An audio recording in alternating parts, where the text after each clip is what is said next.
Assalamualaikum warahmatullahi wabarakatuh. Perkenalkan, nama saya Sapna Dahlan dengan NIM 22015004 dari kelas 6SI S1 K1 Reguler 03. Baik, dalam video kali ini saya akan menjelaskan tentang metode transportasi menggunakan metode Northwest Corner. Baik, dalam pembuatan video ini untuk memenuhi tugas mata kuliah Teknik Riset Operasional oleh dosen pengampu yang saya sebut namanya Ibu Yulanda Yunus, Eskom Mkom. Baik, langsung saja masuk ke penjelasan. Metode transportasi merupakan suatu metode yang digunakan untuk mengatur distribusi dari sumber-sumber yang menyediakan produk yang sama ke tempat-tempat yang membutuhkan secara optimal. Adapun tujuan dari penggunaan metode transportasi sebagai upaya untuk pendistribusian barang adalah agar suplai dari beberapa sumber dapat dilakukan secara efektif dan biaya murah ke beberapa tujuan. Metode NWC atau Northwest Corner Method merupakan metode untuk menyusun tabel awal dengan cara mengalokasikan distribusi barang mulai dari sel yang terletak pada sudut paling kiri atas. Langsung saja masuk ke studi kasus. Contoh kasus yang diselesaikan dengan menggunakan metode Northwest Corner yaitu ada 3 pabrik mengirim pupuk ke 3 pasar yang masing-masing pabrik berkapasitas atau suplai adalah 120, 80, dan 80. Permintaan dari 150, 70, dan 60. Biaya angkut dari masing-masing pabrik 1 ke 3 pelanggan adalah 8, 5, dan 6. Pabrik 2 ke 3 pelanggan adalah 5, 15, 10, dan 12. Dan pabrik ketiga adalah 3, 9, 10. Dari permasalahan tersebut yang ingin diketahui adalah terkait dengan biaya minimum yang digunakan untuk mendistribusikan barang tersebut.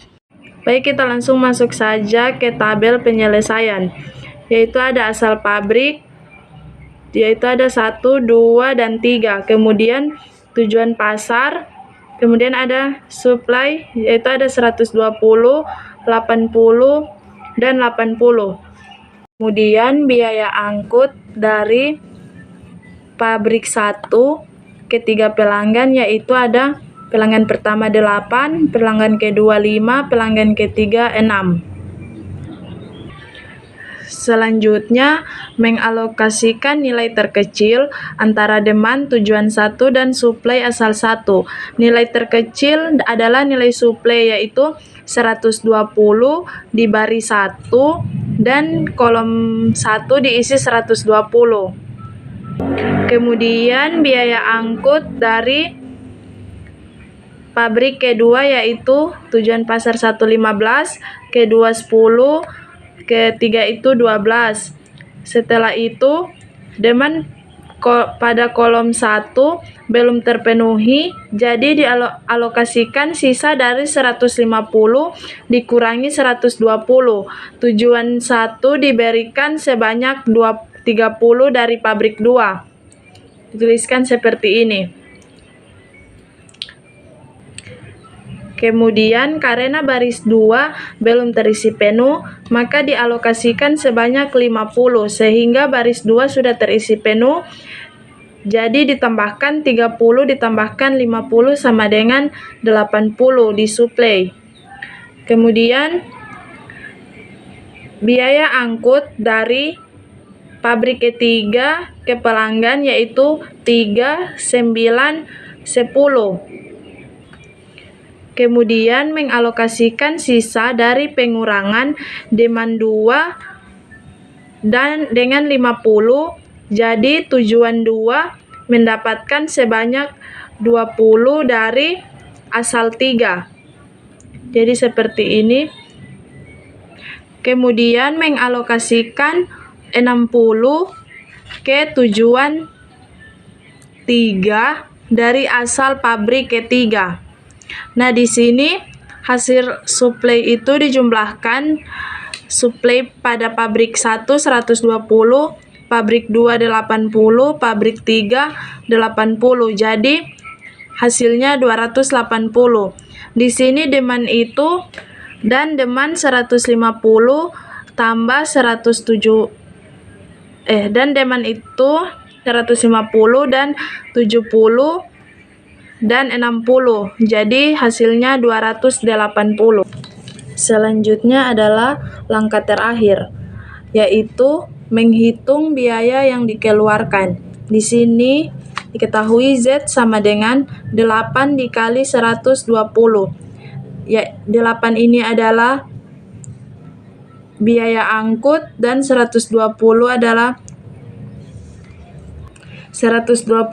nilai suplai. Kemudian ditambah 15 ini adalah biaya angkut dari pabrik kedua, yaitu